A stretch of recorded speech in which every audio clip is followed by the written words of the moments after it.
का। तो फ्रेंड्स, आज हम देखेंगे हिस्टोरिकल बैकग्राउंड, पॉलिटी का जो हिस्टोरिकल बैकग्राउंड है, ऐतिहासिक जो घटना है। रेगुलेटिंग एक्ट से सवाल पूछे जाते हैं, भारत शासन अधिनियम से सवाल पूछे जाते हैं, तो उसको हम ख़त्म कर देंगे बहुत ही कम समय में।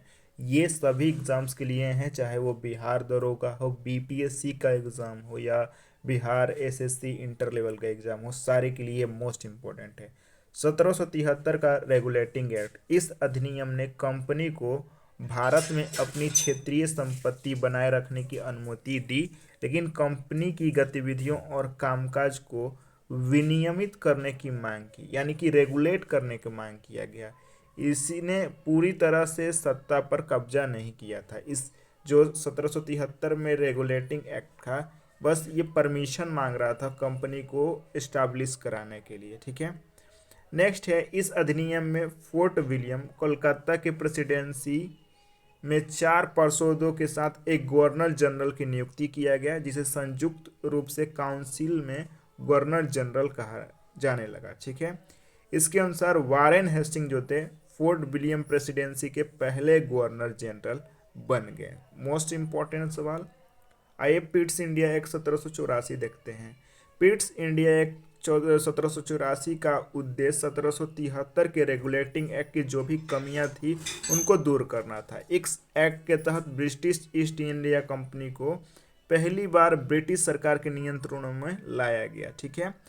ब्रिटिश जो कंपनी थी वो ब्रिटिश सरकार के नियंत्रण में लाया गया। पिट्स इंडिया एक्ट का नाम इंग्लैंड के प्रधानमंत्री विलियम पिट के नाम से रखा गया था। ठीक है। देखिए, चार्टर एक्ट 1786 देख लेते हैं। इस एक्ट के तहत कॉर्नवालिस को बंगाल के गवर्नर जनरल बनाया गया। ठीक है। चार्टर एक्ट 1813 क्या बताता है? इस एक्ट के तहत कंपनी के हाथों से व्यापार को निकालकर ब्रिटिश सरकार को दे दिया गया। मोस्ट इम्पोर्टेंट सवाल। 1813 के चार्टर एक्ट के तहत कंपनी के जो हाथों में व्यापार था उसको ब्रिटिश सरकार को सौंप दिया गया। ठीक है। इसी एक्ट के तहत भारत में क्रिश्चियन जो मिशनरी थे उनको आने का अनुमति दिया गया 1813 के चार्टर एक्ट के तहत। मोस्ट इम्पोर्टेंट, चार्टर्ड एक्ट 1833, इस एक्ट के तहत बंगाल के गवर्नर को अब गवर्नर जनरल ऑफ इंडिया कहा जाने लगा। चार्टर एक्ट 1833 के तहत। इसके तहत लॉर्ड विलियम जो बेंटिक हैं वो पहले गवर्नर जनरल बन गए। ठीक है। चार्टर एक्ट 1853, इस अधिनियम के तहत सिविल सेवकों की भर्ती और चयन को खुली प्रतियोगिता व्यवस्था कर दी गई। ठीक है। और भारतीय सिविल के लिए सेवा के लिए मैकाले समिति का गठन 1854 में किया गया। तो मोस्ट इम्पोर्टेंट, मैकाले जो समिति का गठन है सिविल सेवाओं से संबंधित है, ये चार्टर एक्ट 1853 के तहत। ठीक है।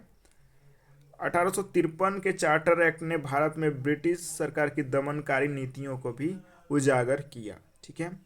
नेक्स्ट है 1858 का जो एक्ट है, इस एक्ट के तहत गवर्नर जनरल ऑफ इंडिया को वायसराय कहा जाने लगा। इसके तहत लॉर्ड कैनिंग भारत के पहले वायसराय बन जाते हैं। तो गवर्नर जनरल को अब क्या कहा जाने लगा? 1818 एक्ट के तहत वायसराय कहा जाने लगा। मोस्ट इम्पोर्टेंट, इसके तहत दोहरी शासन यानी कि डायरेक्सी जो थी उसको, जिसके तहत बोर्ड ऑफ कंट्रोल और बोर्ड ऑफ डायरेक्टरेट आते थे, उनको खत्म कर दिया गया 1853 के चार्टर एक्ट के तहत। ठीक है। Indian council act 1909 most important है। इसे मोर्ले मिंटो सुधार भी कहते हैं। ठीक है। इसके तहत मुस्लिम को पृथक निर्वाचन का मौका दिया गया। मोर्ले मिंटो रिफॉर्म के तहत इसे जाना जाता है। गवर्नमेंट ऑफ इंडिया एक्ट 1919, इस अधिनियम के माध्यम से यह प्रावधान किया गया कि अब सदन में सरकारी सदस्य 20% से अधिक नहीं होंगे, जबकि निर्वाचित सदस्यों की संख्या 70% से कम नहीं होगी। मोस्ट इम्पोर्टेंट, इसी अधिनियम से महिलाओं को मताधिकार दिया गया, यानी कि वोटिंग राइट्स जो वोमेन का था 1919 का मॉन्टेस्क्यू जो चेम्सफोर्ड सुधार था उसके तहत दिया गया। मद्रास भारत का एक ऐसा पहला राज्य बना जिसने 1921 में महिलाओं को मताधिकार, यानी कि पहला राज्य कौन बन जाता है? मद्रास, जिन्होंने महिलाओं को पहला मताधिकार का राइट दिया। नेक्स्ट है भारत शासन अधिनियम 1935। मोस्ट इंपॉर्टेंट सवाल। ब्रिटिश भारत में प्रांतों के लिए बड़े पैमाने पर स्वायत्त की अनुमति भारत सरकार 1919 अधिनियम द्वारा शुरुआत की गई। द्विशासन की प्रणाली को समाप्त कर दिया गया। ठीक है। दो डायरेची सिस्टम था उसकी, इसके तहत भी समाप्त किया गया। ब्रिटिश भारत को कुछ या सभी शाही राज्यों दोनों को भारतीय संघ की स्थापना किया गया। भारतीय संघ का स्थापना 1935 के अधिनियम से किया गया।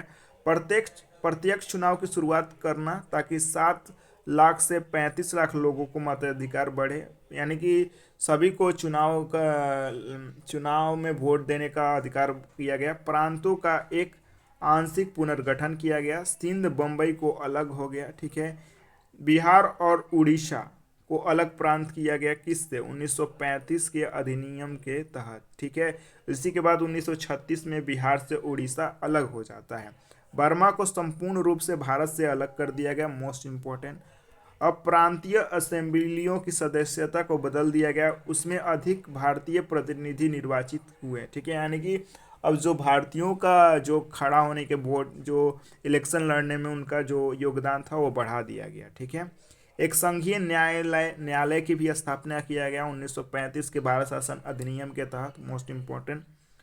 आइए अंतरिम बजट देखते हैं। 1946 में 2 अंतरिम बजट होते हैं। राजेंद्र प्रसाद को कृषि मंत्रालय दिया गया, जगजीवन राम को श्रम विभाग दिया गया, B.R. अम्बेडकर जी जो थे उनको लॉ मिनिस्टर यानी कि कानून मंत्री बनाया गया था।